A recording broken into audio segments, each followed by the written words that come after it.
Bagyong Leon, lalo pang lumakas at nagsimula ng mag-rapid intensification, magiging super typhoon ngayong Huwebes, mga pabagso-bagsong ulan at hangin ramdam pa rin. Update, Typhoon Leon October 29, 2024, Tuesday.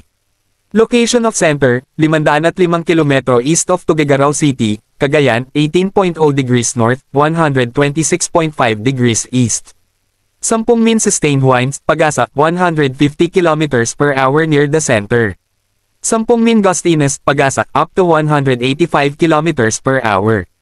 Movement, west-northwestward at 10 km per hour. Central pressure, 955 hectopascals. Tropical cyclone wind signal number 2. Batanes, Babuyan Islands, mainland Cagayan, northern and eastern portions of Isabela, Santo Tomas, Santa Maria, Quezon, San Mariano, Nagilian, Dinapigue, Delfin Albano, San Pablo, Ilagan City, Benito Soliven, Tumawini, Cabagan, Reyna Mercedes, Palanan, Quirino, Divilacan, Gamo, Meleg, Maconacon, Burgos. Apayao, northern portion of Kalinga, City of Tabok, Balbalan, Pinukpok, Rizal. Northern portion of Abra, Tineg, Lacob, Malibcong. Ilocos Norte, tropical cyclone wind signal number 1. Rest of Isabela, Quirino, Nueva Vizcaya, rest of Kalinga, Mountain Province, Ifugao, Benguet, rest of Abra, Ilocos Sur, La Union, eastern portion of Nueva Ecija, General Tino, Gabaldon, Bongabon, Caranglan, Pantabangan, Laor, Rizal. Aurora, northern and eastern portion of Quezon, Infanta, Ril, Mauban, Perez, Alabat, Quezon, Calawag, General Nakar, Atimonan, Claridel, Gumaca, Lopez, Ginyangan, Tagkawayan, including Polillo Islands.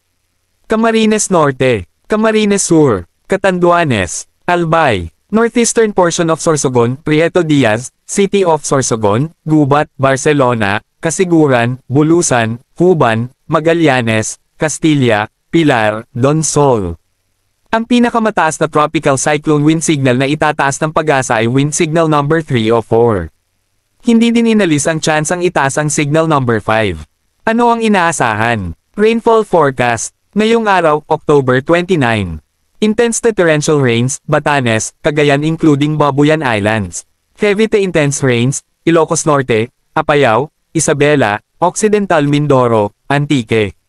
Moderate to heavy rains, Ilocos Sur, Abra, Kalinga, Calamian Islands, Romblon, Negros Occidental, Aklan. Bukas, ika-30 ng Oktubre.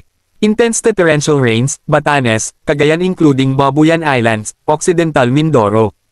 Heavy to intense rains, Ilocos Norte, Ilocos Sur, Apayao, Isabela, Calamian Islands, Antique. Moderate to heavy rains, Abra, Bataan, Bulacan, Rizal, Laguna, Cavite, Batangas, Romblon, Aklan. Huwebes, ika-31 ng Oktubre. Intense to torrential rains, Batanes, Babuyan Islands. Heavy to intense rains, mainland Cagayan, Calamian Islands, Occidental Mindoro. Moderate to heavy rains, Ilocos Norte, Zambales, Bataan, Cavite, Batangas, Romblon, Antique. PAGBUGSO ng hangin. Bukod sa mga lugar na isinailalim sa wind signal number 1-2 ay inaasahan din ang pagbagso ng hangin sa mga nabanggit na lugar dahil sa wind flow na patungo sa Bagyong Leon. Ngayong araw, ika-29 ng Oktubre, Bataan, Metro Manila, Calabarzon, Mimaropa, Bicol Region, Visayas, Dinagat Islands, Surigao del Norte, Camiguin. Bukas, ika-30 ng Oktubre, Bataan, Metro Manila, Calabarzon, Mimaropa, Bicol Region, most of Visayas, Dinagat Islands. Wednesday, ika-31 ng Oktubre, Aurora, Quezon, Mimaropa, Bicol Region, Dinagat Islands. STORN surge at gale warning. Moderate to high risk of storm surge katumbas Batanes, Babuyan Islands. Nakataas ang gale warning sa seaboards ng Northern Luzon at Eastern Central Luzon at Southern Luzon. Mga pag-alon.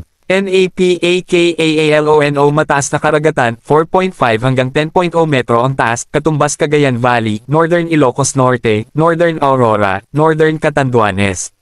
Maalon na karagatan 3.0 hanggang 4.0 metro ang taas, katumbas rest of Ilocos Norte, Northern and Eastern Polillo Islands, Camarines Norte, Northern Camarines Sur, Eastern. Catanduanes, Ilocos Sur, Eastern Albay and Sorsogon, Northern and Eastern Samar, Eastern Quezon, Camarines Sur, Eastern Samar and Dinagat Islands, rest of Ilocos Region. Katamtamang alon ng karagatan 2.0 hanggang 2.5 metro ang taas, katumbas na lalabing bahagi ng Luzon at Visayas, northern portion of Mindanao. Lakas ni Bagyong Leon at paggalaw nito. Ang Bagyong Leon ay inaasahang gagalaw sa direksyon na northwestward hanggang sa maglandfall ito sa eastern Taiwan ngayong Huwebes, ika-31 ng Oktubre, ng hapon o gabi. Pagkatapos dadaanin nito ang Taiwan ay gagalaw na ito sa direksyon na northward hanggang north-northeastward sa Taiwan Strait patungong East China Sea at lalabas ng Philippine Area of Responsibility, PAR, ngayong Huwebes ng gabi, October 31, o Biyernes ng umaga, November 1. Hindi din inalis ang tsansang maglandfall ito sa China. Inaasahang pinakamalapit sa Batanes ang Bagyong Leon sa pagitan ng Huwebes ng madaling araw at tanghali. Hindi inalis ang tsansang maglandfall ito sa nasabing probinsya. Tumaas din ang tsansang lalo pang lalakas ito at maging isa o malapit na maging super typhoon ito habang lalapit sa Batanes. Pinapayuhan ng lahat ng mga residente sa mga lugar na maaapektuhan na maghanda, mag-ingat sa posibleng nga pagbaha at pagguho ng lupa at mag-antibay sa mga susunod na updates.